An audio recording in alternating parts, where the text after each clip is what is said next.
लोकतंत्र के महापर्व में 7वें और आखिरी चरण का मतदान। 8 राज्य व केंद्र शासित प्रदेशों की 57 सीटों पर वोटिंग। पंजाब की सभी 13 लोकसभा सीटों का हाल देखिए मेरे साथ। 904 उम्मीदवारों की किस्मत का फैसला। चुनाव आयोग के पुख्ता इंतजाम। हिमाचल से लोकसभा चुनाव की पल पल की खबर बताऊंगा मैं। चप्पे चप्पे पर मौजूद डीडी न्यूज के संवाददाता देंगे मतदान की हर खबर। देखिए ग्राउंड जीरो से चुनाव की हर खबर। जनादेश दिन भर डीडी न्यूज पर।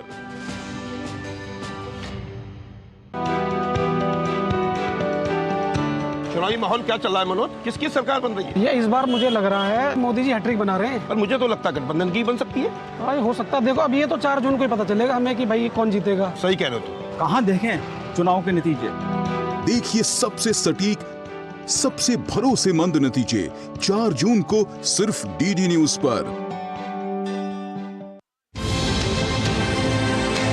राष्ट्रीय खबरें हो या अंतर्राष्ट्रीय मुद्दे की बात, राजनीति से जुड़ा हर पहलू, साथ ही बिजनेस का उतार चढ़ाव, खेल जगत की अपडेट से लेकर मनोरंजन की छोटी बड़ी हलचल, वहीं बड़ी खबरों की संपूर्ण कवरेज, ताकि आप रहें खबरों के बीच। देखिए मिड डे प्राइम सोमवार से शुक्रवार दोपहर 1 बजे। अरविंदर, और कैसे हो? बढ़िया भैया, आप बताओ। बढ़िया। अच्छा, वोट दिया इस बार? हाँ जी भैया, मैंने वोट दिया। मेरा वोट मेरी ताकत। क्या लग रहा है कौन जीतेगा? भैया कह नहीं सकते, तो रुझान कुछ भी हो सकता है। नतीजा तो 4 जून को ही पता चलेगा। देखिए सबसे सटीक, सबसे भरोसेमंद नतीजे 4 जून को सिर्फ डीडी न्यूज पर।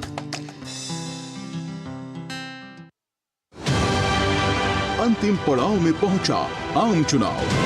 अब आई फैसले की बारी, कौन पड़ेगा किस पर भारी। देखिए सबसे सटीक, सबसे भरोसेमंद नतीजे 4 जून को सिर्फ डीडी न्यूज पर। ऐसा एक बात बताइए आप, इस बार जो चुनाव हुआ तो इंडिया गठबंधन जो है ये कितनी सीटें लाएंगी लमसम? भैया ये तो ईवीएम खुलने के बाद ही पता चलेगा। अच्छा, ये चुनावी नतीजे देखेंगे कहाँ? देखिए सबसे सटीक, सबसे भरोसेमंद नतीजे 4 जून को सिर्फ डीडी न्यूज पर।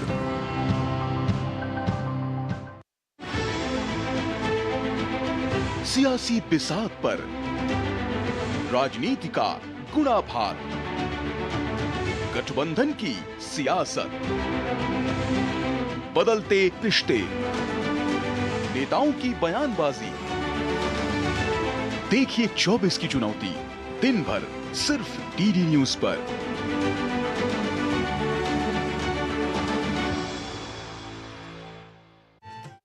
जनादेश के प्रायोजक है MDH, बढ़िया है, शुद्ध है। MDH मिर्ची, धनिया, हल्दी, असली मसाले, सच। MDH और गैलेंट एडवांस रबर, निर्माण का रियल हीरो।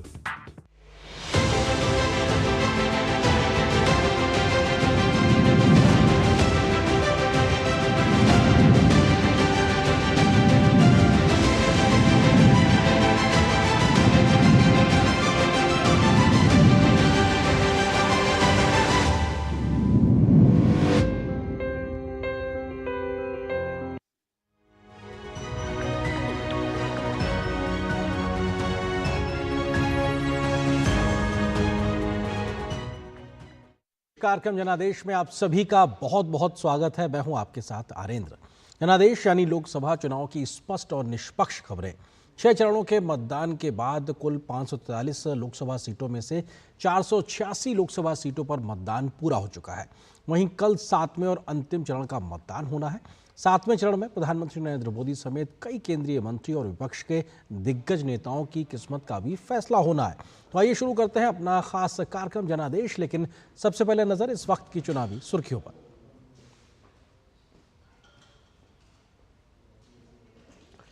दुनिया की सबसे बड़ी लोकतांत्रिक प्रक्रिया के 7वें और अंतिम चरण के लिए शनिवार को डाले जाएंगे वोट। मतदान की सभी तैयारियां पूरी। निष्पक्ष और पारदर्शी मतदान के लिए चुनाव आयोग ने किए कड़े प्रबंध। 7 राज्यों और 1 केंद्र शासित प्रदेश की 57 लोकसभा सीटों पर होगा मतदान।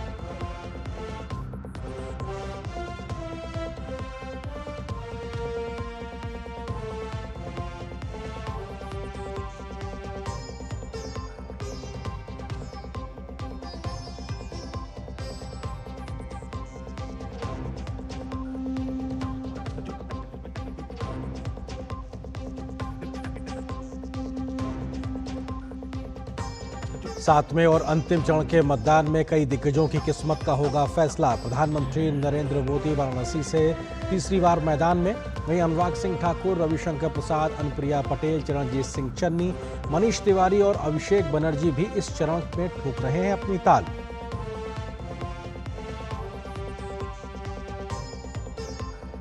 लोकसभा चुनाव के 7वें चरण की वोटिंग से ठीक एक दिन पहले इकोनॉमी के मोर्चे पर आई अच्छी खबर।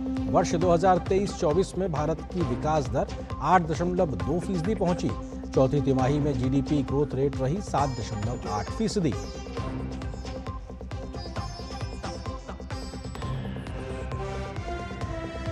स्वाति मालीवाल के साथ मारपीट के मामले में विभव कुमार को कोर्ट ने 14 दिन की न्यायिक हिरासत में भेजा। आज पुलिस हिरासत खत्म होने के बाद 30 हजारी कोर्ट में किया गया पेश।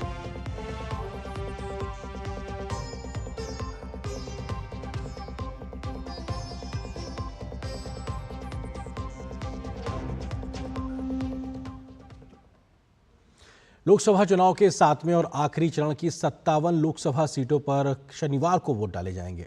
7वें चरण के लिए प्रचार में सभी दलों के दिग्गजों ने अपनी पूरी ताकत झोंकी है और अब मतदाताओं को 1 जून यानी कि कल का इंतजार है, जब वो अपने मताधिकार का इस्तेमाल करेंगे। लोकसभा चुनाव के 7वें चरण की 57 लोकसभा सीटों की कैसी है मतदान की तैयारी, देखिए हमारी इस खास रिपोर्ट में।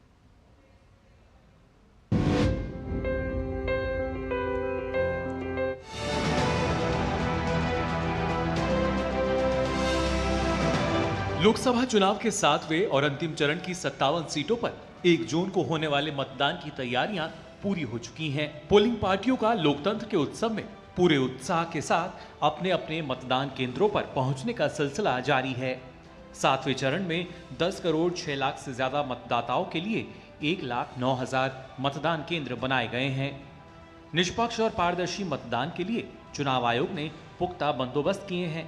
साथ ही सुचारू मतदान के लिए हर जिले में कंट्रोल रूम बनाए गए हैं।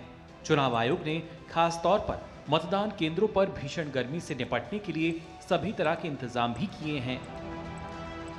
7वें चरण के अंतर्गत उत्तर प्रदेश और पंजाब में सबसे ज्यादा 13 सीटों पर मतदान होना है, जिसके लिए पोलिंग पार्टियां मतदान केंद्रों पर पहुंच चुकी हैं।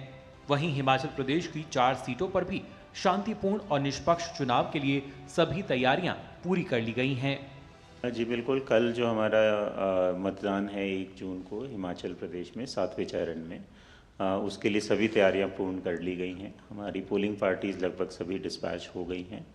सुरक्षा के भी सभी इंतजाम कर लिए गए हैं। सफिशिएंट सिक्योरिटी फोर्सेस हमारे पास अवेलेबल हैं और आ गई हैं। इसके अलावा पीएम मोदी के संसदीय क्षेत्र वाराणसी में भी मतदान की पूरी तैयारियां कर ली गई हैं। जैसे हर मतदान केंद्र पर आपको शेड की व्यवस्था है, पेयजल की व्यवस्था है। इस बार लगभग 250 से ज़्यादा बूथ को हमने मॉडल बूथ बनाए हैं और पिंक बूथ और युवा मैनेज्ड बूथ और ये दिव्यांग मैनेज्ड बूथ का भी हम लोग व्यवस्था किए हैं। और इस बूथ के अलावा हम अधिक से अधिक बूथों को मॉडल बूथ के रूप में बनाने के इस बार एक प्रयास कर रहे हैं। भीषण गर्मी के मद्देनजर इसी चरण में बिहार की 8 लोकसभा सीटों पर होने वाले मतदान के लिए सभी तरह के इंतजाम किए जा रहे हैं। पश्चिम बंगाल की 9 सीटों के चुनाव के लिए भी मतदान कर्मी ईवीएम मशीनों के साथ मतदान केंद्रों पर पहुंच चुके हैं। चुनाव आयोग ने स्वतंत्र, निष्पक्ष और पारदर्शी मतदान के लिए सुरक्षा के पुख्ता बंदोबस्त किए हैं। अभी तक बिहार के 6ठे चरण के जो चुनाव 6वें चरण के चुनाव संपन्न हुए हैं, उसी तरह से 7वें चरण का चुनाव जहां भी हो रहे हैं और जहानाबाद जिला अंतर्गत बहुत शांतिपूर्ण तरीके से चुनाव के प्रचार प्रसार का कार्यक्रम संपन्न हुआ है। आज चुनाव प्रचार पर रोक है और कल हम लोग मतदान के लिए होपफुल हैं कि हम लोगों ने मतदाताओं से भी अपील की है। कल हम लोगों ने और मैंने स्वयं फेसबुक लाइव के माध्यम से भी मतदाताओं से ये अपील की थी कि आप लोग बढ़ चढ़कर मतदान करें। 7वें चरण में ओडिशा की 6 सीटों पर भी मतदान की तैयारियां पूरी हो चुकी हैं। ऐसे में निर्वाचन आयोग मतदान केंद्रों तक आने वाले हर मतदाता का ध्यान रखने की कोशिशों में जुटा है। जहाँ तक law and order and peacefully मतदान के बात है तो सब कुछ अरेंजमेंट किया गया है। And so far to maintain law and order we have 12 companies of police force basically from CAPF. वहीं 7वें चरण में झारखंड की 3 सीटों और केंद्र शासित प्रदेश चंडीगढ़ की 1 सीट पर भी शांतिपूर्ण और निष्पक्ष मतदान की तैयारियां पूरी हो चुकी हैं। मतदान प्रतिशत बढ़ाने के लिए निर्वाचन आयोग की ओर से कोई कोर कसर नहीं छोड़ी जा रही। ऐसे में उम्मीद की जा रही है कि 7वें चरण में हर मतदाता इस लोकतंत्र के उत्सव में बढ़ चढ़कर हिस्सा लेगा और लोकतंत्र को मजबूत करेगा। जनादेश desk, DD news.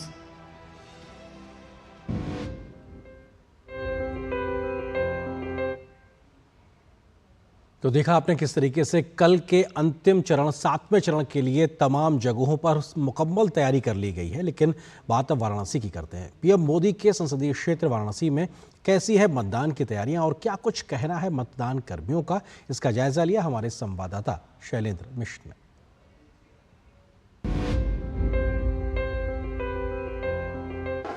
Varanasi police line में सुबह से ही पोलिंग पार्टियां ईवीएम के साथ अपने अपने मतदान केंद्रों की तरफ रवाना होना शुरू हो गई थी। इस तरह से देखिए, ये आप लोगों को पूरी ट्रेनिंग दी गई होगी, क्या बताया गया, बताइए थोड़ा सा। चलते होगा तो पहले तो सीयू का क्या है, बैटरी का, ये सब चेक कर पूरा ये नंबर मिलान करना है, तो वहाँ पे जाएंगे आप। मतदान शुरू होने से पहले क्या करना है वो भी जानकारी कराना है। 5:30 बजे 5:30 बजे मतपोल कराना, शाम को ही जा करके एजेंट के जितने मिल जाते हैं उनका वो ले लें सिग्नेचर।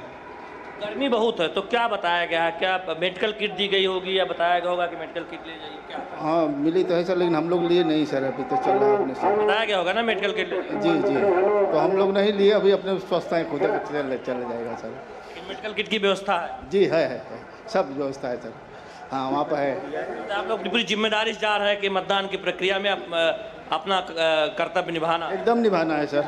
जी सर। देखिए, कर्मचारी हैं जो जा रहे हैं अलग अलग मतदान केंद्रों के लिए।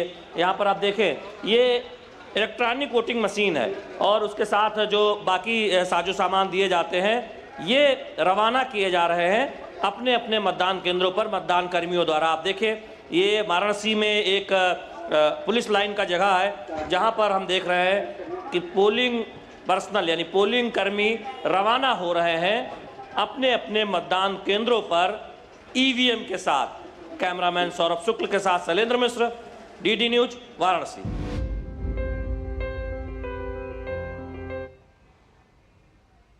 तो कल के मतदान को लेकर कैसी तैयारियां हैं, इस पर हम अपने सहयोगियों से बातचीत भी आगे करेंगे। उससे पहले एक छोटे से ब्रेक के लिए रुकते हैं। आज दही बड़ा खाने का मन है। वाह क्या स्वाद! असली स्वाद तो MDH दही बड़ा रायता मसाले से ही आता है। मैं क्या जी, सब जानते हैं, जहां दिखे मारियो, अपना समझ के खा लियो।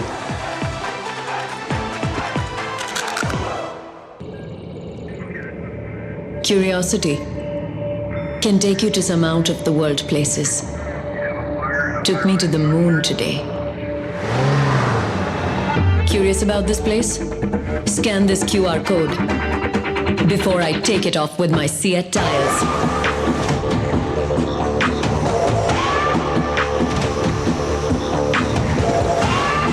Seat, crafted for the curious.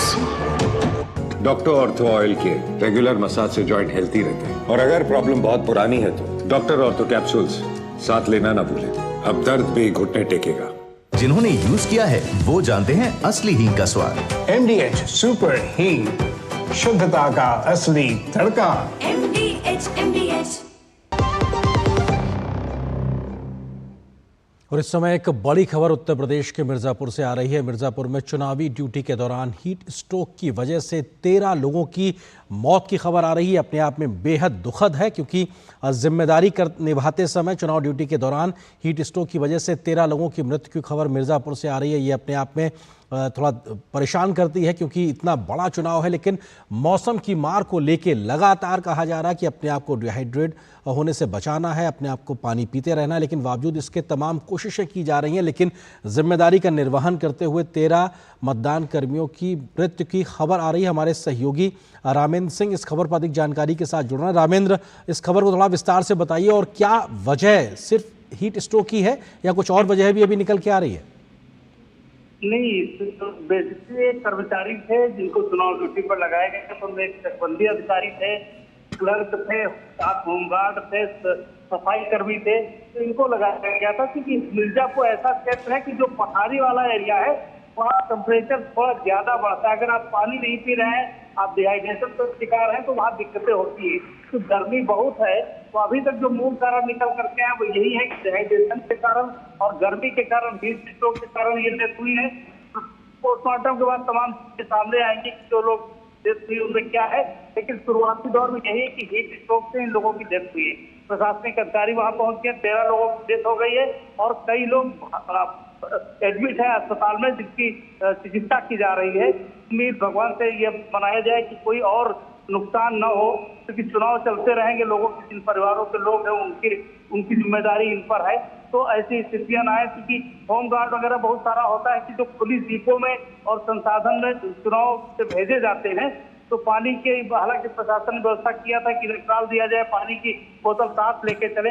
कहीं ना कहीं कोई चूक है जिसके कारण घटना हुई, चाहे व्यक्ति से हुई हो चाहे बाकी जगहों पर हो, क्योंकि गर्मी का आलम है।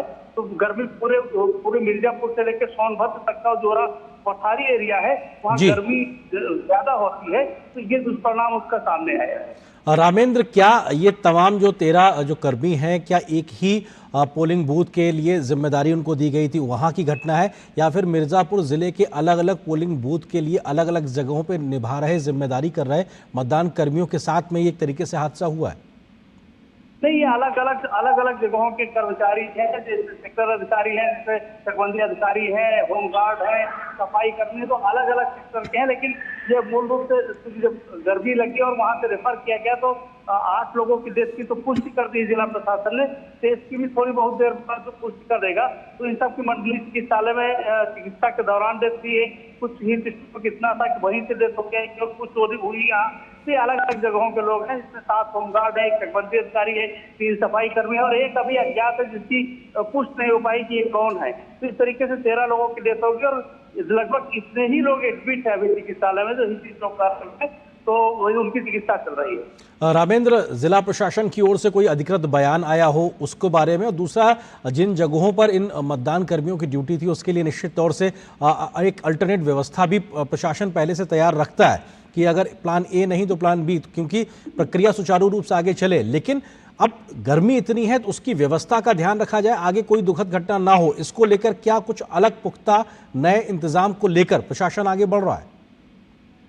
देखिए, प्रशासनिक चिकित्सालय पहुंच चुके हैं और जहां जिन क्षेत्रों में इनकी डेथ हुई है, जो लोग कर्मचारी ड्यूटी पर लगाए गए थे उनको वैकल्पिक रूप से इमरजेंसी ड्यूटी में जो लोग रहते हैं उनको भेजा जा रहा है। लेकिन अब कोई अप्रिय घटना न हो, उसको लेकर के साथ प्रशासन को नए सिरे से व्यवस्था करनी होगी। कल मतदान है कि कोई और दुर्घटना न हो, तो उसके लिए प्रशासन को अभी तक अधिकृत रूप से जो बयान प्रशासन ने नहीं दिया, लेकिन 8 लोगों की, क्योंकि जिनका पोस्टमार्टम हुआ, जिनकी डेथ हुई है, वो 8 लोगों की पुष्टि हो चुकी है। थोड़ी देर में प्रशासन सारे अधिकारी चिकित्सालय पहुंच चुके हैं, तो हो सकता है कि थोड़ी बहुत देर में उनकी पुष्टि कर दें, जो पूरी घटना उसकी पुष्टि करे वो। रामेंद्र, एक चीज़ ये भी, क्या कुछ और लोग बीमार भी हैं जिनको भर्ती कराया गया हो, उनका इलाज चल रहा हो, डिहाइड्रेशन का शिकार हुए हों, कुछ इसको लेकर भी कोई जानकारी, कुछ जो लोग अभी इलाज के? जी बिल्कुल, ये लगभग 12-13 लोग भी अभी जिला चिकित्सालय में भर्ती हैं, जिनका चिकित्सा किया जा रहा है, जिनका उपचार किया जा रहा है। ऐसे लोग भर्ती, ये संख्या बढ़ भी सकती है क्योंकि कई जगहों से हीट स्ट्रोक का जो प्रभाव है उसका दुष्परिणाम ये सामने आया है। तो अभी लगभग 13 से 14 लोग एडमिट है जिनका उपचार किया जा रहा है। रामेंद्र, संभवतः जो पैरामिलिट्री फोर्सेज होते हैं वो तो अलग अलग राज्यों से, अलग अलग जगहों से आते हैं, लेकिन जो मतदान कर्मी होते हैं वो मूलतः एक तरीके से उसी संबंधित जनपद के होते हैं। तो क्या जिन लोगों की दुखद मृत्यु हुई है, क्या मिर्ज़ापुर से संबंधित ही लोग हैं या अन्य जिलों के कर्मियों के आधार पर भी उनकी कुछ पहचान हुई है? नहीं, पैरामिलिट्री फोर्स से कोई इसमें नहीं, इससे स्थानीय अधिकारी हैं और स्थानीय कर्मचारी हैं, तो जाहिर है कि अधिकतर मिर्जापुर के लोग होंगे। चकबंदी अधिकारी हो सकता है कि किसी दूसरे जनपद से और यहाँ ड्यूटी कर रहे हों। बाकी जो है स्थानीय होमगार्ड जो स्थानीय लगाए जाते हैं, क्लर्क स्थानीय लगाए गए थे, सफाई कर्मी स्थानीय लगाए गए, ये सारे लोग स्थानीय होंगे। चकबंदी अधिकारी का हो सकता है कि होम डिस्ट्रिक्ट कोई हो, यहाँ क्योंकि कार्य क्षेत्र उनका ये था, तो बाहर के हो सकते हैं। बाकी क्योंकि ऐसे लोग नहीं कि जो बाहर के हों, एक की पुष्टि नहीं हो सकी, उसकी पुष्टि होगी तो पता चलेगा वो कहाँ के हैं। तो अब तक लगभग 13 लोगों की डेथ। जी रामेंद्र, आप जिस बात का जिक्र कर रहे हैं हम तस्वीरों में भी इस वक्त दिखा रहे हैं, क्योंकि जो तमाम लोग भर्ती किए गए हैं। वो उनका एक तरीके से ज़िला अस्पताल में इलाज चल रहा है। उसमें तमाम मतदान कर्मी हैं, डॉक्टर और तमाम जो चिकित्सालय का स्टाफ है उनके स्वास्थ्य को देखभाल के लिए लगा हुआ है। और ऐसे में कुछ संभवतः पुलिसकर्मी की भी एक तरीके से इलाज वहाँ पे होता नज़र आ रहा है, क्योंकि खाकी वर्दी पहने हुए हैं वो लोग का इलाज भी हो रहा है। बड़ी संख्या में पुलिस बल भी तैनात है और ऐसे में चुनाव की ड्यूटी के समय एक बड़ी और महती जिम्मेदारी है। दुनिया का सबसे बड़ा लोकतंत्र है हिंदुस्तान, और उसमें उत्तर प्रदेश सबसे बड़ा राज्य जहां 80 लोकसभा सीटें हैं। 7 चरण में लगातार मतदान हुआ है, 7वां चरण कल है, कल जिसमें वोटिंग होनी है और मिर्ज़ापुर भी उनमें से एक। और ऐसे में वहां पर आज 13 लोगों की दुखद मृत्यु की खबर आती है हीट स्ट्रोक की वजह से। बेहद भीषण गर्मी और अपने आप में लगातार 40, 45 और 50 तक पारा पहुंच रहा है उत्तर भारत के तमाम राज्यों में। तो ये थोड़ा सा चिंतित करने वाली खबरें हैं, तस्वीरें हैं जो बताती हैं कि और ज़्यादा हमें पुख्ता इंतजाम करने की ज़रूरत है, ताकि इतने बड़े हवन में इस तरीके की किसी की आहुति ना जाने पाए जब हम लोकतंत्र के इस पर्व के उत्सव को मनाने की बात कर रहे हैं। रामेंद्र, क्योंकि इतना बड़ा एक तरीके से एक हादसा ही कहिए या दुखद घटना कहिए कि गर्मी के भीषण हीट स्ट्रोक की वजह से 13 लोगों की दुखद मृत्यु होती है, तो ऐसे में क्या लखनऊ के स्तर से भी एक विशेष प्रकार के एक निर्देश दिए गए हैं ताकि कल भी इन सब चीज़ों का ख्याल रखा जाए? क्योंकि कल मतदान है जिसमें सिर्फ मतदान कर्मी ही नहीं बल्कि हजारों लाखों की संख्या में लोग घरों से निकलेंगे मतदान के लिए, कम से कम उनका उत्साह बना रहे। रामेंद्र, देखिए, चुनाव आयोग ने बहुत पहले कहा था कि जिन मतदान कर्मियों की ड्यूटी लगाई जा रही है उनको इलेक्ट्रॉल दिया जाए, पीने के पानी की व्यवस्था की जाए जिससे पानी की कमी उनको ना आने पाए, और इलेक्ट्रॉल अगर डिहाइड्रेशन होता है कोई और दिक्कत होती है। एक किट भी कहा गया था कि चिकित्सा की किट रहे कि जब जरूरत हो तो वो बांटी भी जा रही है। कई जगहों से हमने रिपोर्ट देखी कि चिकित्सा किट जो भी जा रही थी उसको बांटी जा रही है। और चुनाव आयोग भी ये भी निर्देश दिया था कि जिन जगहों पर मतदान हो रहा है वहाँ पानी की व्यवस्था की जाए, छाया की व्यवस्था की जाए। अगर मतदान करने वाले लोग आ रहे हैं उनको पानी की जरूरत पड़े तो उनको पानी मिल सके, छाया मिल सके, लाइट कंटिन्यूटी में बनी रहे, वहाँ लाइट न काटी जाए कि पंखा और कूलर जो भी चलता है वो चलता रहे। ये सारे निर्देश चुनाव आयोग ने गर्मी को देखते हुए पहले ही दिए थे। कहाँ दिक्कत आई ये अभी बाद में देखना पड़ेगा। इसकी चिकित्सा किट हर यूनिट जा रही थी, मतदान उन सबको दी गई थी पहले से ही। बिल्कुल, और पहले से निर्देश भी हैं और इस प्रकार के निर्देशों का पालन होना भी बहुत ज़रूरी है। और व्यवस्था में अगर कहीं कोई कमी भी है तो उसको दुरुस्त करने के लिए तुरंत काम करने की भी ज़रूरत है, क्योंकि ये बेहद दुखद है। 13 लोगों की मिर्ज़ापुर में मृत्यु की खबर आ रही है और ये सभी लोग चुनाव ड्यूटी के समय मौजूद थे। हीट स्ट्रोक की वजह से उनकी दुखद मृत्यु की ये खबर आई है, बेहद दुखद। और हम उम्मीद करते हैं कि सभी लोग इस भीषण गर्मी में, चाहे वो मतदान की प्रक्रिया का हिस्सा है या नहीं है, लेकिन अपना ध्यान ज़रूर रखें ताकि उनको किसी प्रकार की एक तरीके से असुविधा ना होने पाए। फिलहाल एक छोटे से ब्रेक के लिए रुकते हैं, बहुत जल्द वापस आएंगे तो हम चुनावी खबरों का फिर से विश्लेषण करेंगे। हमारे कई सहयोगी संवाददाता भी ज़मीन से जुड़ रहे हैं, उनका हम विश्लेषण समझने की कोशिश करेंगे। फिलहाल एक छोटे से ब्रेक के लिए रुकते हैं।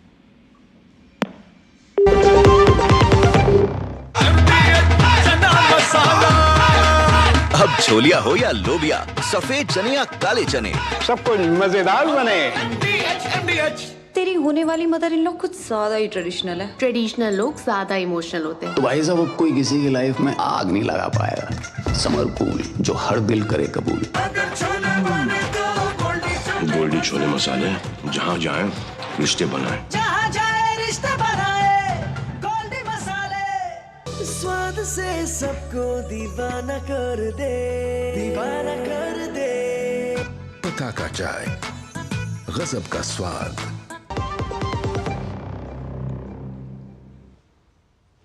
और इस छोटे से ब्रेक के बाद जनादेश में आप सभी का एक बार फिर से स्वागत है। और ब्रेक पे जाने से पहले हमने खबर आपको मिर्ज़ापुर की दिखाई थी, लेकिन उससे पहले हम बात कर रहे थे कल होने वाले 7वें और अंतिम चरण को लेकर कैसे लगातार तैयारियां की गई हैं अलग अलग राज्यों में जिन जगहों पर वोटिंग होनी है। हमारे 2 सहयोगी इस वक्त हमारे साथ जुड़ चुके हैं। उत्तर प्रदेश के वाराणसी से अश्विनी मिश्र हमारे साथ मौजूद है, इसके अलावा कोलकाता से विशाल वरिष्ठो हैं। आप दोनों का स्वागत है। अश्विनी, शुरुआत आपसे, क्योंकि हम अभी खबर मिर्ज़ापुर से देख रहे थे तो अपने आप में चिंता पैदा करती है और आप लोग भी लगातार फील्ड पे मौजूद हैं और भीषण गर्मी के बीच में रिपोर्टिंग कर रहे हैं। इस वक्त भी आप मौजूद हैं वाराणसी में। तो पहले तो ये कि साहब, चुनाव को लेकर किस प्रकार के इंतजामात आपको वाराणसी में नज़र आ रहे हैं ताकि किसी प्रकार की कोई एक अनहोनी घटना ना होने पाए इतनी ज़्यादा भीषण गर्मी में, उसको लेकर आपने किस प्रकार के इंतजामात को आज देखा है? निश्चित तौर से आर्यन अगर देखें तो ये बेहद दुखद घटना है जो मिर्जापुर में 13 लोगों की मृत्यु की खबर आ रही है। 16 से ज़्यादा होमगार्ड वहाँ भर्ती कराए गए थे। बहुत सारे लोगों को जो किसी को ब्रेन स्ट्रोक हुआ है, हीट स्ट्रोक हुआ है, शुगर लेवल लोगों के बढ़े हुए थे, बुखार था, उनको तेज़ बुखार था। कमोबेश ऐसी स्थितियाँ अगर देखें तो इतने ज़्यादा जब तापमान 50 के आसपास हो तो स्थितियाँ बनती हैं। प्रशासन मुकम्मल इंतज़ाम करने की कोशिश करता है, कागज़ों में वो इंतज़ामात होते हैं, व्यावहारिकता के धरातल पर वो कितना उतर पाते हैं ये मतदान कर्मी बताते हैं। और इस तरीके से होने वाली अनहोनी वाले इस तरह से जब अनहोनी होती है तो लोगों का अपना कहीं ना कहीं संवेदनशीलता जगती है। निश्चित तौर से चुनाव आयोग के दिशा निर्देश बेहद स्पष्ट हैं। मेडिकल किट दिया जाना, लोगों को सुरक्षित तरीके से पहुँचाया जाना, प्रशासनिक स्तर पर एक कहीं ना कहीं जो संवेदनशीलता होती है वो मतदान के समय थोड़ी सी इसलिए कम दिखती है कि लोगों को ये लगता है कि लोग मेडिकल ग्राउंड पे या फिर बहाने बनाकर चुनाव ड्यूटी, जो कि तकरीबन आप समझिए कि 24 से 48 घंटे की ड्यूटी होती है, उससे बचना चाहते हैं। तो जब ये दुविधा की स्थितियाँ आती हैं तो कहीं ना कहीं ये भी स्थिति होती है कि जो लोग वास्तविक तौर से बीमार होते हैं उनको भी कहीं ना कहीं राहत नहीं मिल पाती। व्यवहारिक समस्याएँ हैं, बेहद दुखद है। जिस तरीके से आप बात कर रहे हैं, मुकम्मल इंतजाम किए गए हैं, लोगों को मेडिकल किट दी गई है, लोगों को बहुत सारी जो है दवा स्थितियाँ दी ही जाती है, वो उनके स्टैंडर्ड ऑपरेटिव कंडीशन के साथ होती हैं। रहने के जो इंतजामात होते हैं वो सामान्य तौर से जो प्राइमरी स्कूल होते हैं वहाँ पर होते हैं। वहाँ पर बिजली की व्यवस्था, साथ ही साथ सुरक्षा कर्मियों के जाने के साथ साथ सुरक्षा की व्यवस्था ये सुनिश्चित किया जाता है। लेकिन बेहद ज़्यादा गर्मी है और इस गर्मी में इस तरीके की अनहोनी होना बेहद दुखद है। वाराणसी की जो आप बात कर रहे हैं, यहाँ से पोलिंग पार्टियाँ जिस तरीके से सुबह से रवाना हुई है, मुकम्मल स्थानों पर पहुँच गई हैं। 13 सीटों पर मतदान होने उत्तर प्रदेश में। उत्तर प्रदेश की वो सीटें हैं जो खासतौर से पूर्वांचल की हैं।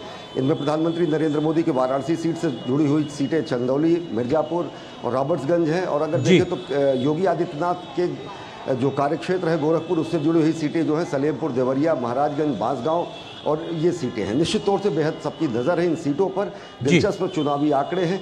जातीय समीकरण के लिए उत्तर प्रदेश का ये पूर्वांचल जाना जाता है। तो क्या जनता का जनादेश होगा ये देखना दिलचस्प होगा। मुकम्मल तैयारियां हैं निष्पक्ष, भयमुक्त, पारदर्शी तरीके से चुनाव संपन्न कराने का, निर्विघ्न और अच्छे तरीके से संपन्न हो सके इसके प्रयास। बिल्कुल अश्विनी, आप भी अपना बिल्कुल ध्यान रखिए। हमारे तमाम जो सहयोगी फील्ड पे मौजूद है, निश्चित तौर से आपको भी लगातार अपने आप को पानी पीकर स्वस्थ रखने की कोशिश करनी है। हमारे सहयोगी धीरज भी इस वक्त पटना से हमारे साथ जुड़ गए हैं।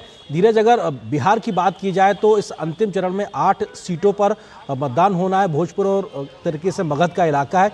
किस तरह की तैयारियां हैं? और क्योंकि खबर बिहार से भी आई थी जहां पर गर्मी की वजह से कई लोगों की जान गई है, तो वहां पर क्या कुछ अलग से इंतजाम करने को लेकर प्रशासनिक तैयारियां दिखाई पड़ रही हैं? जी बिल्कुल, अभी 2 दिन पुरानी खबर है। 2 दिन पहले जो भीषण गर्मी के चपेट में जो यहाँ के स्कूल खुले हुए थे, तो यहाँ के स्कूलों के लगभग 50 से अधिक बच्चे भीषण गर्मी की चपेट में बीमार पड़ गए। हालांकि उसके बाद आनन फनन में स्कूलों को बंद किया गया। हालांकि बिहार में ये देखा गया कि जो ही मतदान का दिन आता है तो मौसम सुहाना हो जाता है। अभी देखिए शाम का वक्त है और अभी हम पटना के मेरिट ड्राइव पर हैं और जिस तरीके से 5-6 दिनों की भीषण गर्मी के बाद, क्योंकि जबकि हम 6 दिनों तक जो चुनाव प्रचार में एक मतदान केंद्र एक क्षेत्र से दूसरे क्षेत्र पे जाते रहे, तो उस दौरान हमने देखा कि किस तरीके की भीषण गर्मी में जो उम्मीदवार और जनता दोनों एक दूसरे को रिझाने में लगे हुए थे। उम्मीदवार की कोशिश अधिक से अधिक जनता तक पहुंचने की थी। लेकिन आज की स्थिति ये है कि आज जो यहाँ का तापमान है वो तापमान गिरा है। कहीं कहीं हल्की बूंदाबूंदी बारिश हुई है और अभी शाम के वक्त ठीक जो है वो हल्की जो है वो हवा चल रही है। तो कुल मिलाकर ये कहा जा सकता है कि मौसम सुहाना है जी। और यहाँ के जो 8 जो लोकसभा क्षेत्र हैं, 8 लोकसभा क्षेत्र पर मतदान की जो तमाम तैयारी है वो पूरी कर ली गई है। जो प्रशासन की तरफ से ये बताया गया है कि मतदान जो कर्मी हैं, जो प्रशासनिक जो अधिकारी हैं, वो मतदान केंद्रों तक पहुंच गए हैं। और जिस तरीके से ये कोशिश है कि जो भय मुक्त और निर्भीक जो तरीके से मतदान किया जाए, क्योंकि इस 8 जो बिल्कुल भय मुक्त तरीके से मतदान की तैयारी और अंतिम चरण में बिहार में 8 सीटों पर कहीं ना कहीं होती हुई दिखाई पड़ेगी। विशाल वरिष्ठो भी हमारे साथ जुड़े हुए हैं कोलकाता से। विशाल, 9 सीटों पर बंगाल में अंतिम चरण में मतदान होना, ऐसे में बीते 6 चरणों में कहीं ना कहीं हिंसक घटनाएं लगातार रही हैं। गर्मी के इंतजाम को लेकर, सुरक्षा और भयमुक्त मतदान को लेकर किस प्रकार की वहां आपको इस तस्वीरें दिखाई पड़ रही हैं? देखिए आरिंदर, अगर हम बंगाल की बात करें तो सबसे बड़ी बात यह है कि यहाँ पर मतदान का जो परसेंटेज है उसको लेके कोई भी चिंता नहीं है, क्योंकि हमने देखा कि 5वें और 6ठे चरण में काफ़ी अच्छा मतदान हुआ। 73% 5वें चरण में मैं था वहाँ पर, और 6ठे चरण में बढ़कर हो गया ये 80%। अब ये पूरी निगाह है कि 7वें चरण में कहाँ तक ये जाता है, क्योंकि जैसे कि आपने बात की हिंसा एक सबसे बड़ा कंसर्न है बंगाल में, क्योंकि 5वें और 6ठे चरण में हिंसा देखी गई और बीजेपी और कांग्रेस के बीच में कांटे की टक्कर है सभी 9 सीटों पर। लोकसभा की सीट जो है जिसमें कलकत्ता, उत्तर और दक्षिण दोनों शामिल हैं। जहाँ तक बात कर रहे हैं हम मौसम की, मैं उत्तर प्रदेश और बंगाल के कंपैरिजन में काफ़ी खुशकिस्मत हूँ, क्योंकि यहाँ पर साइक्लोन आया था और उसके बाद टेम्परेचर काफ़ी गिरा है। कल रात को भी बारिश हुई जो सुबह तक जारी रही, और अभी जब मैं आपसे बात कर रहा हूँ तो तापमान है 31 डिग्री सेल्सियस। तो चुनाव आयोग की जो चिंता है वो ये नहीं है कि टेम्परेचर कितना ज़्यादा है यहाँ पर या हीट कितनी है, क्योंकि यहाँ पर तमाम तैयारियाँ वैसे की गई हैं। मेडिकल एक कैंप लगाया जाता है पोलिंग बूथ के ऊपर, लेकिन सबसे बड़ी जो चिंता है पैरामिलिट्री फोर्सेस की वो ये है कि कैसे हिंसा रहित चुनाव यहाँ पर कराया जाए, जो एक बहुत बड़ी चुनौती है बंगाल के अंदर। आर्येंद्र, बिल्कुल, और अपने आप में ये बड़ी चुनौती लगातार बनी रही है। फिलहाल आप तीनों का बहुत बहुत शुक्रिया। अश्विनी आपका भी, धीरज आपका भी, विशाल आपका भी, और अपना बहुत ख्याल रखिए इस प्रकार के इस मौसम में लगातार रिपोर्टिंग करते समय। बहुत शुक्रिया आप तीनों का हमारे साथ जुड़ने के लिए। आगे बढ़ते हैं और बात 7वें चरण में प्रधानमंत्री नरेंद्र मोदी समेत कई केंद्रीय मंत्री और पूर्व मुख्यमंत्री और विपक्ष के दिग्गज नेताओं की किस्मत का फैसला भी होना तय है। ईवीएम के आधार पर 7वें चरण के प्रचार में क्या कुछ रहा खास और किन दिग्गजों की चुनावी किस्मत लगी है इस 7वें दौर में दांव पर, देखिए इस रिपोर्ट में।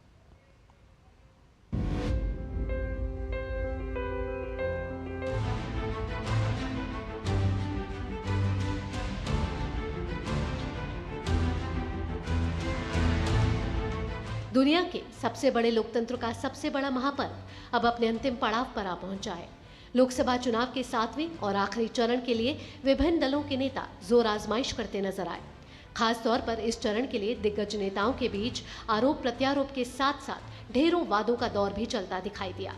अब बात करें इस चरण की तो प्रचार के दौरान सत्ता पक्ष और विपक्ष के बीच अनेकों मामले और मुद्दे छाए रहे, जिनमें राम मंदिर, भ्रष्टाचार, परिवारवाद, संविधान में बदलाव, आरक्षण में बदलाव, अनुच्छेद 370, भ्रष्टाचार, महंगाई, बेरोजगारी, विकसित भारत और राष्ट्रीय सुरक्षा जैसे कई मुद्दों पर बयानों के तीर चलते नजर आए।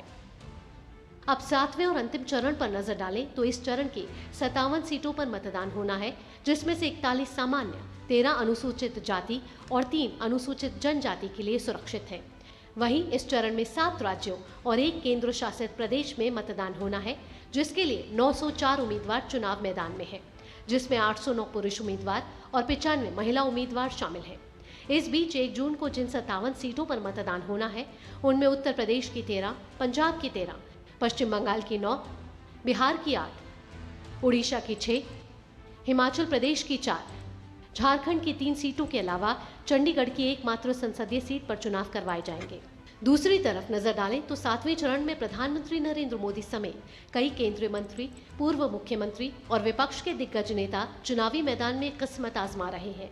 इस चरण के चुनाव में भाजपा समेत एनडीए के दिग्गज उम्मीदवारों की बात की जाए तो सबसे पहले प्रधानमंत्री नरेंद्र मोदी का नाम आता है, जो कि लगातार तीसरी बार वाराणसी संसदीय क्षेत्र से दावेदारी पेश कर रहे हैं।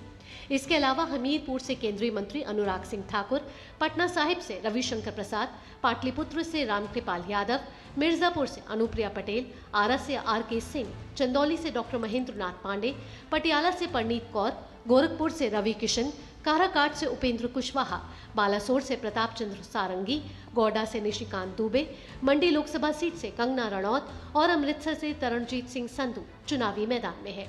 जबकि इस चरण में विपक्षी दिग्गजों की बात की जाए तो जालंधर से चरणजीत सिंह चन्नी, लुधियाना से अमरिंदर सिंह राजा, बठिंडा से हरसिमरत कौर बादल, चंडीगढ़ से मनीष तिवारी, डायमंड हार्बर से अभिषेक बैनर्जी, दमदम से सौगत राय, कोलकाता उत्तर से सुदीप बंदोपाध्याय, गाजीपुर से अफजल अंसारी और काराकाट से पवन सिंह दावेदारी पेश कर रहे हैं।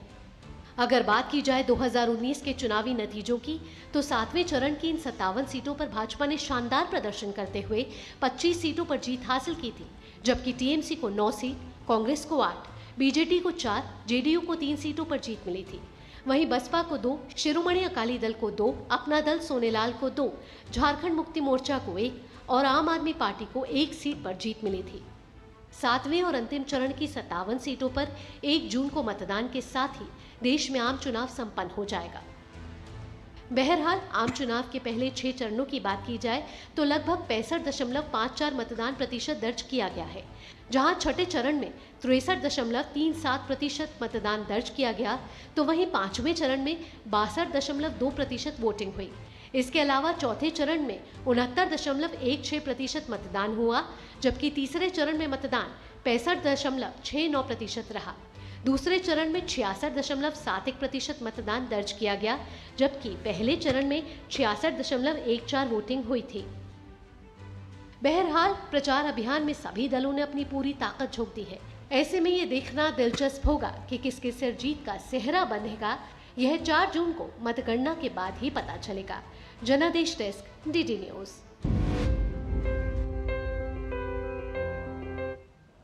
तो 2024 के लोकसभा चुनाव के लिए प्रचार समाप्त हो चुका है। इस पूरे चुनाव में पीएम मोदी का रिकॉर्ड तोड़ चुनाव प्रचार भी देखने को मिला है।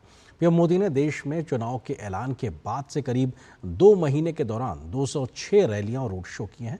इस दौरान पीएम मोदी ने तमाम मीडिया संस्थानों को 80 के आसपास इंटरव्यू दिए हैं। इस बार के प्रचार में पीएम मोदी ने अपना 2019 का ही रिकॉर्ड तोड़ दिया है।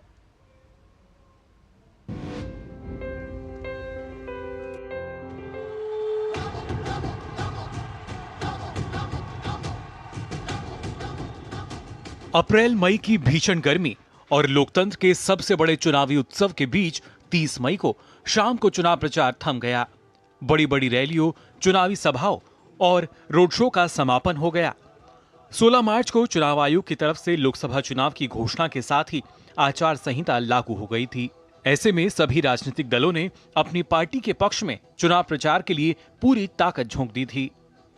प्रधानमंत्री नरेंद्र मोदी चुनाव आचार संहिता लागू होने के पहले से ही देश भर के लगभग सभी राज्यों का मैराथन दौरा कर रहे थे, लेकिन चुनावों की तारीख की घोषणा के साथ देश के दक्षिण छोर से शुरू हुआ उनका प्रचार अभियान उत्तर में स्थित पंजाब के होशियारपुर में आकर समाप्त हुआ।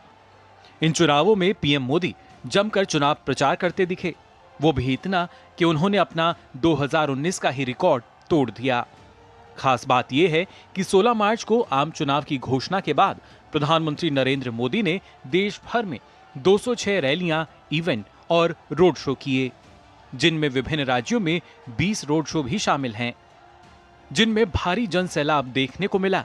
इसके अलावा पीएम मोदी ने तमाम मीडिया संस्थानों को लगभग 80 इंटरव्यू दिए, जिसमें विभिन्न मीडिया चैनल्स, अखबार, यूट्यूबर, ऑनलाइन मीडिया माध्यम प्रमुख है, जो चुनाव शुरू होने के बाद से औसतन प्रतिदिन 1 से अधिक है। नरेंद्र मोदी साहब ने इतना उम्र पर, इतना दौड़ पर, इतना धूप पर, इतना जो क्रिस क्रॉस इंडिया में करके, चेन्नई से मीटिंग खत्म करके मुंबई, मुंबई से मीटिंग करके हैदराबाद, हैदराबाद से मीटिंग करके दिल्ली, रात को स्टे, अगले दिन सुबह 8:30 बजे निकल जाओ, वापस आ जाना रात में, अगले दिन सुबह जाना, इतना जिग-जैग किया है नरेंद्र मोदी ने इतना उम्र पर। इस चुनाव में पार्टी के पक्ष में पीएम मोदी की मेहनत साफ नजर आई। विपक्ष के दिग्गज नेताओं मल्लिकार्जुन खड़गे, राहुल गांधी, प्रियंका गांधी वाड्रा, अखिलेश यादव, तेजस्वी यादव, ममता बनर्जी और अरविंद केजरीवाल जैसे नेता एक तरफ और पूरे चुनाव प्रचार अभियान के दौरान 73 वर्षीय नरेंद्र मोदी एक तरफ सबको अपनी ऊर्जा से न केवल जोरदार टक्कर देते नजर आए, बल्कि जनसंपर्क के मामले में विपक्षी नेताओं को बहुत पीछे छोड़ दिया। तेलंगाना के नगर कुर्नूल से चुनाव प्रचार की शुरुआत कर पीएम मोदी ने इस अभियान का समापन 30 मई को पंजाब के होशियारपुर में किया। यानी 75 दिन की इस अवधि में औसतन हर दिन पीएम मोदी ने 2 से ज्यादा रैलियां और रोड शो के साथ कार्यक्रम में हिस्सा लिया। प्रधानमंत्री मोदी का कैंपेन और सारे विपक्ष का कैंपेन, इसकी हम यदि एक तुलना करें तो हमको शुरू में तो मोदी की गारंटी, न्याय पत्र, इसको लेकर एक कैंपेन का माहौल बनता हुआ देखा। लेकिन जैसे जैसे समय आगे बीतता गया, पूरा का पूरा इलेक्शन का एक फेस टू फेस इश्यूज बदलते गए। गौरतलब है कि निर्वाचन आयोग द्वारा चुनावों की घोषणा के वक्त यानी 15 से 17 मार्च के दौरान पीएम मोदी दक्षिण भारत के दौरे पर थे। इन 3 दिनों में उन्होंने दक्षिण के सभी 5 राज्यों का दौरा किया। खास बात ये कि भाजपा तमिलनाडु, केरल और आंध्र प्रदेश में अपनी स्थिति मजबूत करने की कोशिश कर रही है, जिनमें 2019 में लोकसभा चुनाव में पार्टी को एक भी सीट नहीं मिल पाई थी। जबकि भाजपा का कर्नाटक में अपनी ताकत बनाए रखना और तेलंगाना में अपनी सीटों की संख्या बढ़ाने पर जोर रहा। प्रधानमंत्री मोदी ने इस दौरान सबसे ज्यादा 31 चुनावी कार्यक्रम लोकसभा सीटों के हिसाब से देश के सबसे बड़े राज्य उत्तर प्रदेश में किए। पीएम मोदी ने साथ ही पश्चिम बंगाल में 20 रैलियों को संबोधित किया। इसके अलावा उन्होंने महाराष्ट्र में 19 और बिहार में 16 चुनावी कार्यक्रम किए। इसके साथ ही उन्होंने कर्नाटक में 11, तेलंगाना में 11, तमिलनाडु में 7, आंध्र प्रदेश में 5 और केरल में 3 रैलियां की हैं। वहीं पीएम ने ओडिशा और मध्य प्रदेश में 10-10 चुनावी कार्यक्रम किए। पीएम का फोकस झारखंड पर भी रहा, जहां उन्होंने 7 कार्यक्रम किए। अगर प्रधानमंत्री मोदी के 2019 के लोकसभा चुनाव में प्रचार के आंकड़ों पर नजर डालें तो उन्होंने इस दौरान 142 सार्वजनिक रैलियों को संबोधित किया और 4 रोड शो किए थे। पीएम मोदी देश में जहां जहां गए वहां भाजपा के प्रचार में तेजी और ताकत साफ नजर आई। पूरे प्रचार के दौरान पीएम मोदी ने अपने बयानों से विपक्षी गठबंधन को निशाना बनाने के साथ साथ विकसित भारत और आत्मनिर्भर भारत के लक्ष्य को पेश किया। उन्होंने धर्म के आधार पर आरक्षण, नागरिकता संशोधन अधिनियम CAA के कार्यान्वयन, अयोध्या में राम मंदिर, जम्मू कश्मीर में अनुच्छेद 370 को निरस्त करने, विरासत टैक्स, भ्रष्टाचार, परिवारवाद और अन्य सहित विभिन्न मुद्दों पर विपक्ष की आलोचना की। इसके अलावा उन्होंने मोदी की गारंटी और अब की बार 400 का नारा भी जनता को दिया। साथ ही प्रधानमंत्री मोदी के लोकसभा चुनाव प्रचार अभियान के दौरान कुछ भावुक पल भी देखने को मिले।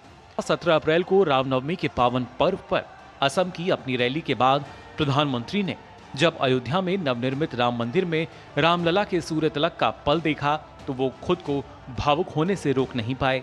वहीं पश्चिम बंगाल के हावड़ा में प्रधानमंत्री मोदी की जनसभा में भावुक पल तब आया जब सभा में मौजूद एक छोटी बच्ची जो प्रधानमंत्री की तस्वीर खुद बनाकर लाई थी, प्रधानमंत्री को अपने सामने देखकर रोने लगी।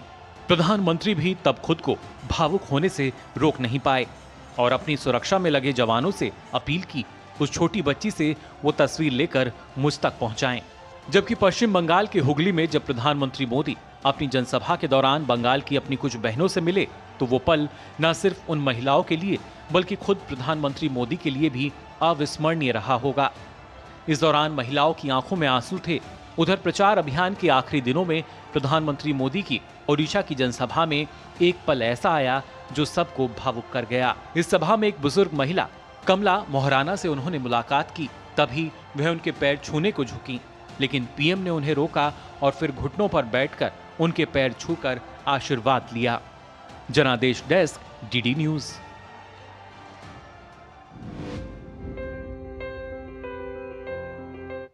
और 3 अन्य अलग अलग राज्यों से हमारे सहयोगी संवाददाता भी हमारे साथ जुड़ गए। उनका रुख करते हैं। अमृतपाल सिंह हमारे साथ पंजाब के आनंदपुर साहिब से, और उर्मिलेश भट्ट हैं हिमाचल के शिमला से, और असीम मिश्र हैं हमारे पास साथ में उड़ीसा के जगत सिंहपुर से। आप तीनों का स्वागत है। अमृतपाल, शुरुआत आपसे ही, क्योंकि पंजाब का एक अलग मिजाज हर चुनाव में देखने को मिलता रहा है और इस बार बहुत कुछ बदल गया है बीते अन्य चुनावों की अगर बात की जाए, लेकिन वोटिंग परसेंट अपने आप में एक बड़ा कंसर्न बना हुआ है। उसको लेकर क्या कुछ तैयारियां और जो मुद्दे और मसले उठाए हैं पार्टियों ने, वो कितना एक असर डालते नजर पड़ रहे हैं इस बार के चुनाव को लेकर? देखिए आरेंद्र, आपने ठीक कहा कि वोटिंग परसेंट एक कंसर्न रहता है पंजाब में। 2019 के अगर हम बात करें तो करीब 66% वोटिंग हुई थी पंजाब में, वो नेशनल एवरेज से कम थी। अब इस बार भीषण गर्मी है, एक वो फैक्टर है। दूसरा फैक्टर ये है कि क्योंकि चौकोनिया मुकाबला है, ज़्यादातर सीटों पे 13 सीटें हैं पंजाब में, कई जगह तो 5 कॉर्नर्ड है, तो उससे ये इलेक्शन थोड़ी अनप्रेडिक्टेबल और इंट्रीगिंग हो गई है, दिलचस्प भी हुई है पर अनप्रिडिक्टेबल, इंट्रीगिंग हुई है। लोगों का एक डिससैटिस्फैक्शन है, खास करके यूथ में। अलग अलग पार्टी से जब 2022 में आम आदमी पार्टी यहाँ चुन के आई तो बदलाव के नारे पे आई थी। अब जब मैं पूरी प्रांत में घूमा हूँ तो यूथ कहते हैं कि वैसे ही गैंगस्टरिज्म चल रहा है, ड्रग्स वैसे ही अवेलेबल हैं, आप किसी नुक्कड़ कोने पे जाके ड्रग्स खरीद सकते हैं, जॉब्स की किल्लत है, तो उसकी वजह से एक डिससैटिस्फैक्शन है फर्स्ट टाइम वोटर में भी। इलेक्शन कमीशन हालांकि अपनी तरफ से पूरे इंतजामात उन्होंने किए हैं कि वोटिंग परसेंटेज बढ़े, पर कल ये देखना होगा कि क्या पिछली बार जितना वोट की तुलना में जितनी वोटिंग होती है उसको सरपास करती है या कम होती है, ये देखना जरूर होगा। दूसरा सवाल आपने पूछा कि पॉलिटिकल पार्टीज का क्या रवैया। देखिए, अलायंस पार्टनर्स हैं आम आदमी पार्टी और कांग्रेस नेशनल लेवल पर यहाँ पंजाब में वो एक दूसरे के खिलाफ सभी 13 सीटों पर चुनाव लड़ रहे हैं। फॉर्मर अलायंस पार्टनर्स हैं श्रोमणी अकाली दल और बीजेपी, 19 में चुनाव इकट्ठे लड़ा, इस बार अलग अलग लड़ रहे हैं, एक दूसरे के खिलाफ चुनाव लड़ रहे हैं। तो ये चौकनिया मुकाबला है, इसमें वोट बटेगी आपस में। तो जो जब ओवर क्राउडेड हो जाती है कॉन्स्टिट्यूएंसी तो आप एक सर्टेन अमाउंट ऑफ वोट भी सिक्योर कर लें तो ये जो एप्पल कार्ट है उसको अपसेट हो सकता है। इसीलिए ये चुनाव पंजाब की 13 सीटों पे काफी दिलचस्प हो गया है। बिल्कुल, चंडीगढ़ भी मिला रहे हैं तो ये 14 आंकड़ा अपने आप में हो जाता है। और उर्मिलेश भट्ट हमारे साथ शिमला से जुड़े हुए हैं। उर्मिलेश, अगर हिमाचल की बात की जाए तो 4 सीटें हैं, संख्या भले ही कम है लेकिन उन 4 सीटों पर जोर आजमाइश सभी बड़े दलों की बहुत मजबूती से देखने को मिली है। गर्मी इतना असर भले ही ना हो क्योंकि हिमाचल पहाड़ी राज्य है, लेकिन वोटिंग प्रतिशत बढ़े, इसको लेकर किस प्रकार की तमाम कोशिशें और जद्दोजहद देखने को मिली है? जी आरिंदर, बिल्कुल जैसे कि हमारी रिपोर्ट में भी दर्शकों को बताया गया है, हिमाचल में 4 सीटें हैं। 4 सीटों में से कहा जा सकता है कि यहाँ पर अगर मतदाताओं की बात की जाए तो 56,45,000 से अधिक यहाँ पर जो है मतदाता हैं। और सबसे बड़ी बात यह है आरिंद्र कि यहाँ पर 1,70,000 से अधिक जो यूथ वोटर, नया वोटर है 18 से 19 साल का, उस पर तमाम जो सभी राजनीतिक दल हैं उन दलों की जो है नज़र रही है। इस बार जो थीम रही है निर्वाचन आयोग की वो ग्रीन पे यहाँ पे थीम रही है, हरियाली पे एक थीम यहाँ पर है। और लगभग जो हमें बताया गया है कि 279 ऐसे बूथ बनाए गए हैं जिनमें पूरे के पूरे जो है ग्रीन थीम दी गई है। ये कहा जा सकता है कि एक तरफ जहां तमाम राजनीतिक दल जो है अपने चुनाव प्रचार में पसीना बहा रहे थे वो गुरुवार को समाप्त हुआ, वहीं दूसरी तरफ जो है निर्वाचन आयोग भी अपनी तैयारियों को जो है अंजाम दे रहा था। और कहीं ना कहीं आज जो है ये कह सकते हैं हिमाचल में एक दिन पहले जो विषम भौगोलिक वाली जो यहाँ पर जो कह सकते हैं स्थितियाँ हैं, जैसे तासीगंज जैसा जो है सबसे जो हाईएस्ट वाला पोलिंग बूथ है, और ऐसे कई पोलिंग बूथ है जहाँ पर कि यहाँ की जो पोलिंग पार्टियाँ हैं वो नदी पार करके गए हैं और चॉपर से उन्हें भेजा गया है। तो ऐसे जो है विकट भौगोलिक परिस्थितियों में भी जो है वहां पे मतदान के लिए जो है तमाम पोलिंग पार्टियां रवाना हो गई है। तो ये कह सकते हैं कि हिमाचल निर्वाचन आयोग मतदान कराने के लिए पूरी तैयारी में है। तो वहीं दूसरी तरफ ये कहा जा सकता है कि यहां पर कहीं ना कहीं जो कांग्रेस और भारतीय जनता पार्टी है उसमें कड़ा मुकाबला देखा जा रहा है। हालांकि अगर पिछले चुनाव रिकॉर्ड की बात की जाए आरिंद्र, तो उसमें मतदान जो ये कह सकते हैं कि जो वोटिंग परसेंट था वो कहीं ना कहीं भारतीय जनता पार्टी का काफी अधिक था। और साथ ही 2014 और 19 की अगर चारों सीटों की बात की जाए तो भारतीय जनता पार्टी के खाते में ये गई थी। हालांकि उपचुनाव के बाद एक सीट जो है कांग्रेस यहां पर जो है कब्जा में थी। बिल्कुल, और 24 में जनादेश किसके हक में आएगा ये देखना भी दिलचस्प होगा। हम असीम का रुख करें उससे पहले एक छोटे से ब्रेक के लिए रुकते हैं, बहुत जल्द वापस आते हैं, उसके बाद आपको ओडिशा ले चलेंगे। छोटा सा ब्रेक। पाव भाजी को फेवरेट बनाता है MDH पाव भाजी मसाला। MDH पाव भाजी मसाला। MDH बनाए पाव भाजी लाजवाब। MDH मैं कैप्टन होता ना, ओपन कराता। अब हर कोई ओपन करेगा तो मैच कौन क्लोज करेगा? तो भाई साहब, कोई किसी की लाइफ में आग नहीं लगा पाएगा। समर कूल जो हर दिल करे कबूल। Curiosity can take you to some out of the world places. Took me to the moon today. Curious about this place? Scan this QR code before I take it off with my Seat tires.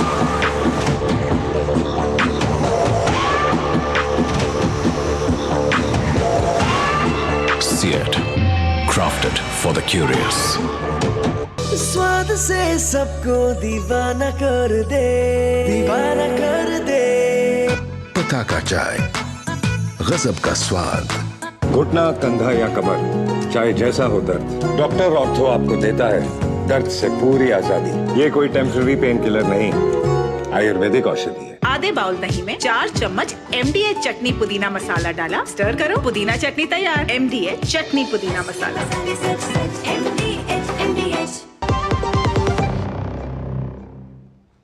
और break के बाद जनादेश में आप सभी का एक बार फिर से स्वागत है। हम लगातार अपने सहयोगी संवाददाताओं से बातचीत कर रहे थे। हम रुख करते हैं उड़ीसा का, जहां से असीम मिश्र हमारे साथ में हमारे सहयोगी जुड़े हुए। असीम, अब उड़ीसा में विधानसभा के चुनाव भी लोकसभा चुनाव के साथ साथ चल रहे हैं, ऐसे में बड़ा दिलचस्प हो गया है।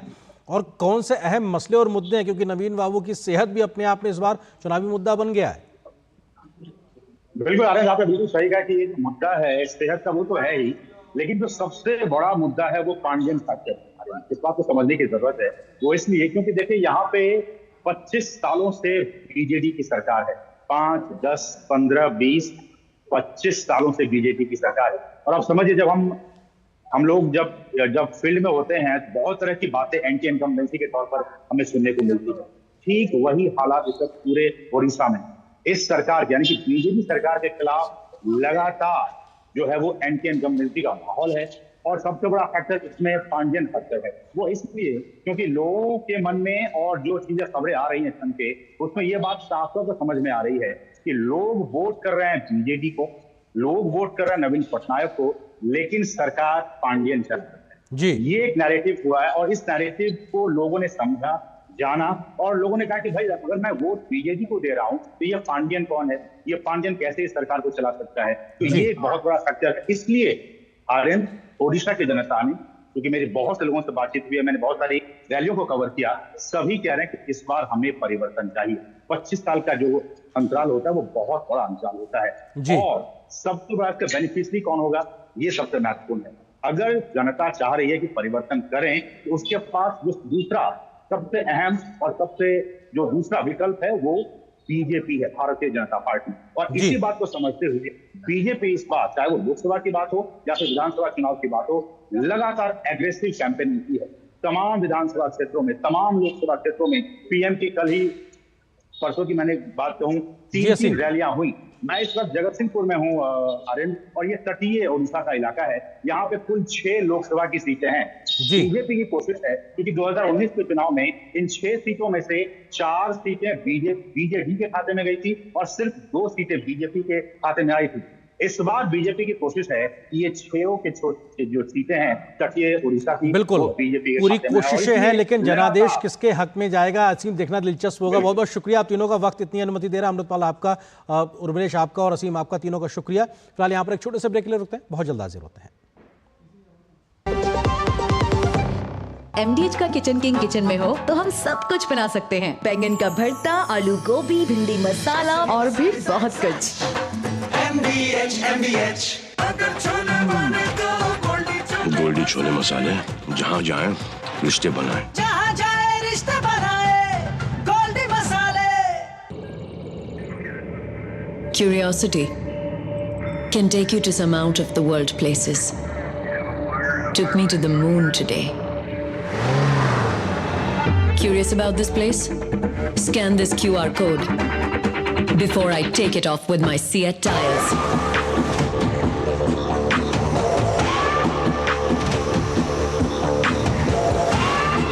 Seat, crafted for the curious.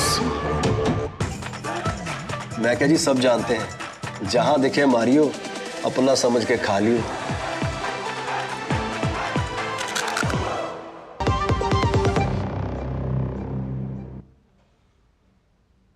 2024 के चुनाव प्रचार में इस बार हर चरण में चुनावी मुद्दे बदलते हुए भी दिखाई पड़े। फिर एक बार मोदी सरकार के साथ 400 पार के नारे के साथ चुनावी मैदान में उतरी भाजपा को कांग्रेस के नेतृत्व में विपक्षी दलों ने संविधान बदलने के साथ आरक्षण के मुद्दे पर जमकर घेरा था। कार्यक्रम के अंत में आपको छोड़ जाते हैं इस रिपोर्ट के साथ, जो बताएगी कैसे चरण दर चरण तरीके से मुद्दे मसले बदलते रहे इस बार के चुनाव में। आप देखिए इस रिपोर्ट को। मुझे दीजिए अनुमति। नमस्कार।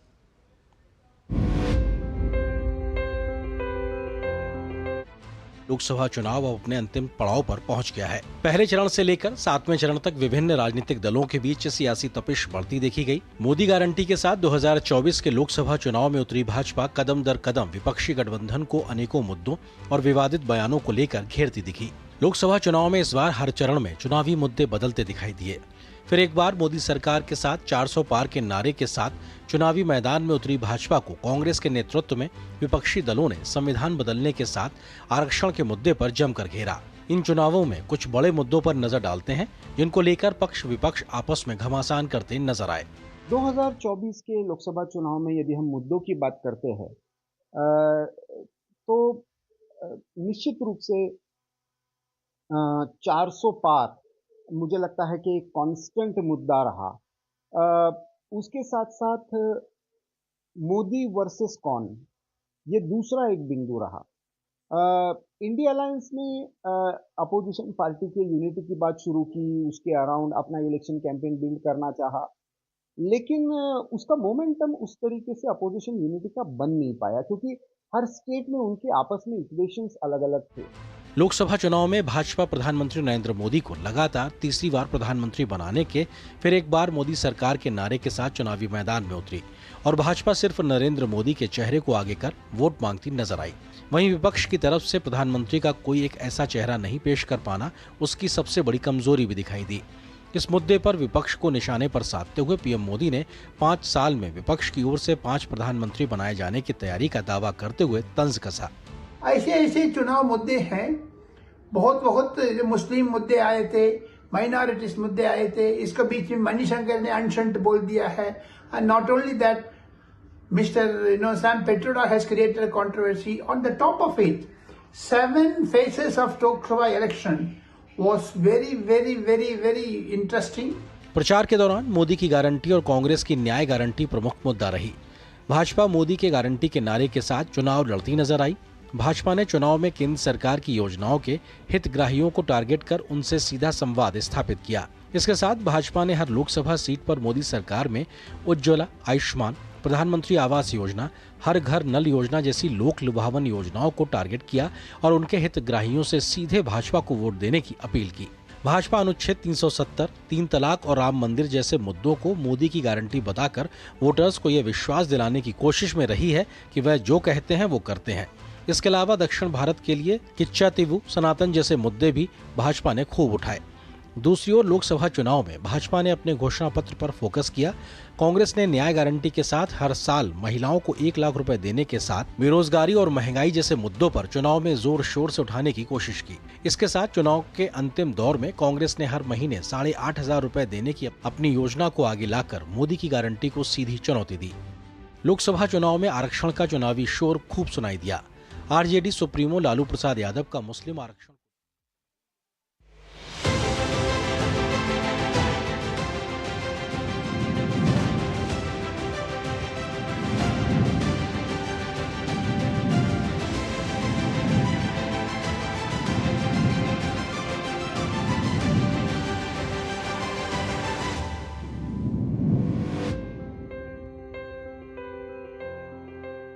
जनादेश के प्रायोजक थे MDH, बढ़िया है, शुद्ध है। MDH मिर्ची, धनिया, हल्दी, असली मसाले सच। MDH और गैलेंट एडवांस रबर, निर्माण का रियल हीरो।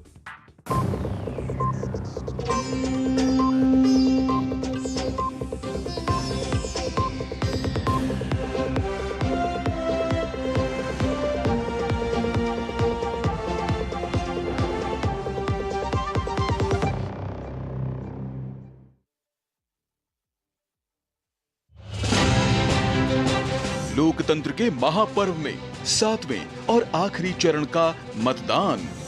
8 राज्य व केंद्र शासित प्रदेशों की